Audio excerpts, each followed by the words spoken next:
Hello, നമ്മളിപ്പോൾ ഇന്ന് പോണ ദിവസമാണ് കേട്ടോ. അപ്പോൾ രാവിലെ തന്നെ ദൈവങ്ങളോട് നന്ദി പറഞ്ഞിട്ട് പറയാമെന്ന് വിചാരിച്ചു. അപ്പം ഞങ്ങൾ അമ്പലത്തിൽ പോകാൻ കേട്ടോ. ചേട്ടൻ നല്ല മഴയായതുകൊണ്ട് ഞങ്ങൾ ഓട്ടോയ്ക്കും ഏട്ടന് വണ്ടിയും തന്നെയാണ് കേട്ടോ വരുന്നത്. പാലക്കാടത്തെ ഗ്രാമപ്രദേശങ്ങളിലൊന്നായ പല്ലശ്ശനയിലെ മീൻകുളത്തി ഭഗവതി ക്ഷേത്രത്തിലേക്കാണ് കേട്ടോ നമ്മൾ പോണത്. അവിടെ ചെന്നപ്പോൾ നല്ല തിരക്ക്, നല്ല അന്തം വിട്ട തിരക്കായിരുന്നു. കുറച്ച് നേരം ഞാൻ ആ മീനുകളൊക്കെ നോക്കിയിരുന്നു. അപ്പോഴേക്കും ക്യൂ കുറേ എത്തിയിട്ടോ. പിന്നെ ഈ പഴം എനിക്ക് ഞാൻ ഇതുവരെയായിട്ടും കണ്ടിട്ടില്ല. എന്താ സാധനം എന്നുള്ളത് എനിക്ക് ഒന്ന് അറിയാമെന്നുണ്ടെങ്കിൽ കമൻറ്റ് ചെയ്യണേ. പിന്നെ കുറേ കണ്ടാണ് തൊഴുതിറങ്ങിയതൊക്കെ. പിന്നെ ഞങ്ങളങ്ങനെ നേരെ വന്നു. പെട്ടിയൊക്കെ പാക്ക് ചെയ്ത് ഞങ്ങൾ നേരെ ഷൊർണൂർ റെയിൽവേ സ്റ്റേഷനിലാണ് കേട്ടോ ട്രെയിൻ നമുക്ക്. അപ്പോൾ റെയിൽവേ സ്റ്റേഷനിലൊക്കെ എത്തി.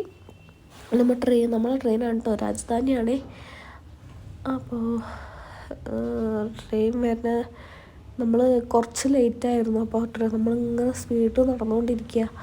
പക്ഷേ ട്രെയിന് കറക്റ്റ് ടൈമിങ്ങിന് വന്നു. പിന്നെ അവിടെ കുറച്ച് നേരം വെയിറ്റ് ചെയ്തപ്പോൾ ഏട്ടൻ്റെ ഒരു ഫ്രണ്ടിനെ കണ്ടു കേട്ടോ.